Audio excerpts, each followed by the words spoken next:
Hello, Ostomates. Today I would like to talk to you about what you should be eating in the weeks after you get your ileostomy surgery. My dietitian gave me a whole packet on what to eat, but not everybody is so lucky, so I'm going to go ahead and tell you some of the stuff that's on here, just in case you're needing a little more guidance.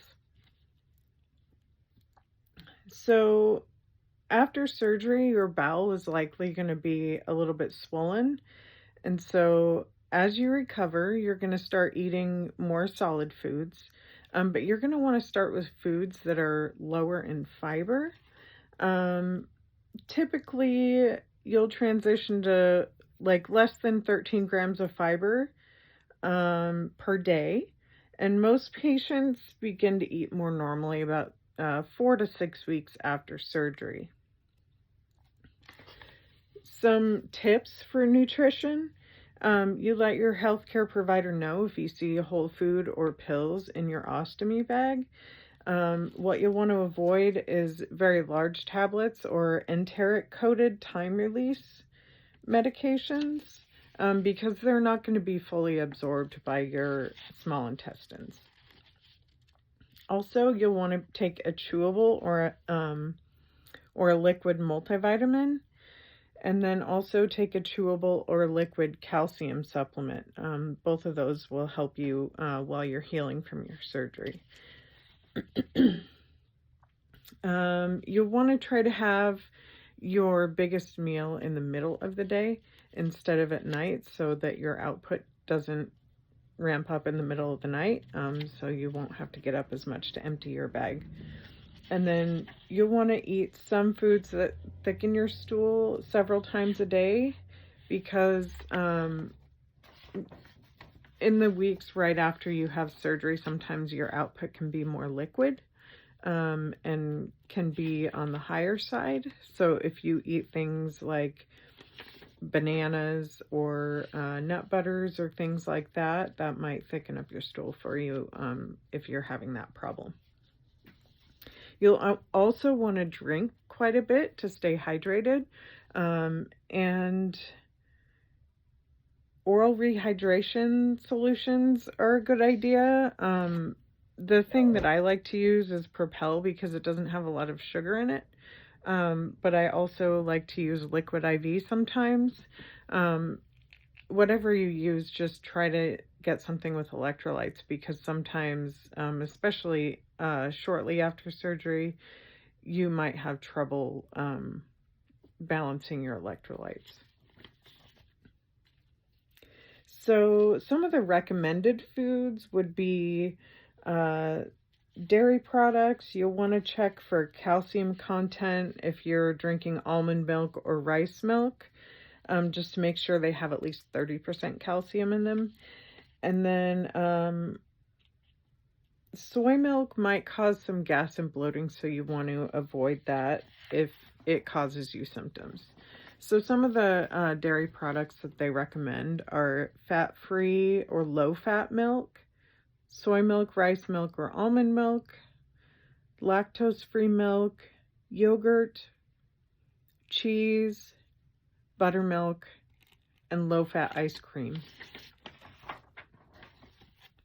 Now, protein foods are going to be your meat, poultry, fish, and nuts. So if you're trying fish and eggs, you start with a small amount just to see how your body handles it. Some of these foods might cause odors, but the great thing is that they make pouch deodorant so that you can just sprinkle a few drops in there and it'll mitigate any odor that you have in your pouch. So some of the foods that are recommended in the protein are very tender, well-cooked meats and poultry prepared without added fat because the fat can cause your output to increase. You can also eat fish like tuna or salmon. Smooth nut butters, you want to limit to 1 to 2 tablespoons per day, not too much of that. And then also eggs. Scrambled eggs are the easiest to digest, so you might want to start with those if you're going to have eggs. With grains, you want to choose grains with less than 2 grams of fiber per serving. Grain foods made from white or refined flour are recommended. So things like plain bagels, white bread, white rolls, crackers, pasta, cereal, white rice, cream of wheat or cream of rice, refined grits, and cereals made from refined grains without added fiber, such as rice checks or cornflakes. You just want to avoid things like shredded wheat or oatmeal or granola, things that have a lot more fiber in them. For vegetables, your recommended foods are well-cooked vegetables without seeds or skins, such as canned green beans or canned carrots. You can eat potatoes without the skin, and strained vegetable juice. I like either V8 or the Bolthouse Farms smoothies, but they're really any brand of smoothie is going to be fine. You just want to check the fiber content on it. It's just nice to, since you can't eat that many fruits and vegetables, to get your fruits and veggies in a smoothie form.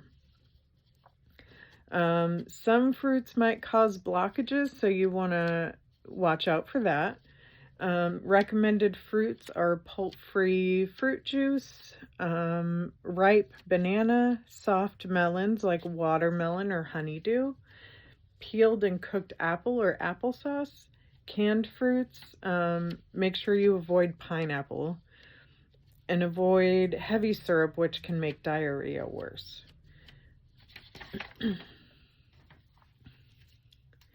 For fats, you want to start with small amounts of fat. Limit fats and oils to less than 8 teaspoons a day because fats may cause symptoms or discomfort.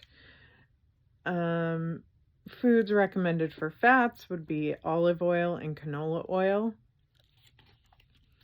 Beverages, you want to just watch out for carbonated beverages that might cause gas. So just drink those carefully and watch what your body does to make sure that you don't have problems with that. Other recommended beverages would be water, decaf coffee or tea, non-carbonated beverages, and rehydration beverages such as Liquid IV or Propel. Not recommended foods. So when you first start eating solid foods, like I said, you'll want to avoid foods that are higher in fiber. This is just for the first 4 to 6 weeks. And then eventually you'll start adding one food at a time to see how your body processes it. So things that you're going to want to avoid in the weeks following surgery: unpeeled apples, bean sprouts, cabbage, casing on sausages or meats, celery, coconut, coleslaw, corn, cucumbers, dried fruits and raisins, grapes, green peppers, mushrooms, nuts, peas, pickles, pineapple, popcorn, relishes and olives, salad greens, seeds and nuts, spinach, tough fibrous meats, for example, steak, vegetable and fruit skins, whole grains, alcohol, asparagus, and the list goes on. Really anything with a lot of fiber you're going to want to avoid. And then after 4 to 6 weeks with your doctor's okay, you can start adding higher fiber foods again. Just make sure that you chew them really well and just watch what your body does, because some people will continue to have trouble with fiber. Foods that may help relieve gas and odor would be buttermilk, cranberry juice, yogurt with active cultures, and parsley. Initially after surgery, your stool might be liquid and watery. The stool will gradually become thicker over the next few weeks. You'll want it to be kind of the consistency of pudding or oatmeal. You can play around with foods that help make your stool thicker or thinner, just depending on what is going on with your body.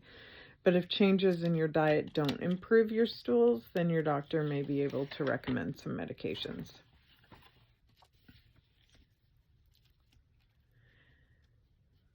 Foods that might help thicken stool if you're having liquid output would be applesauce, bananas, white rice, cheese, marshmallows, saltines, tapioca, peanut butter, potatoes, pretzels, pasta, white bread, and yogurt. So that's just a little bit about what kind of nutrition you'll want to be eating right after surgery. Some of the examples of things that I eat on a regular basis, I'll have Ritz with some cheddar cheese. I'll have yogurt with some breakfast cereal in it. I'll have cottage cheese with canned fruit. I'll have those fruit and veggie smoothies that I talked about. I'll have protein shakes.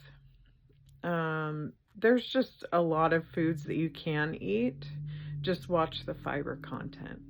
And then, like I said, after 4 to 6 weeks, you should be able to add a little bit more fiber. Now, for me personally, I have gastroparesis, which means that my stomach digests food slowly. So I try to stick to a lower fiber diet anyway, just because it's better for that. But long term, most people are able to go back to their regular diets. You just need to make sure you chew your food really well and just watch for any signs of blockage after you eat certain foods. All right, hopefully that was helpful. See you guys later.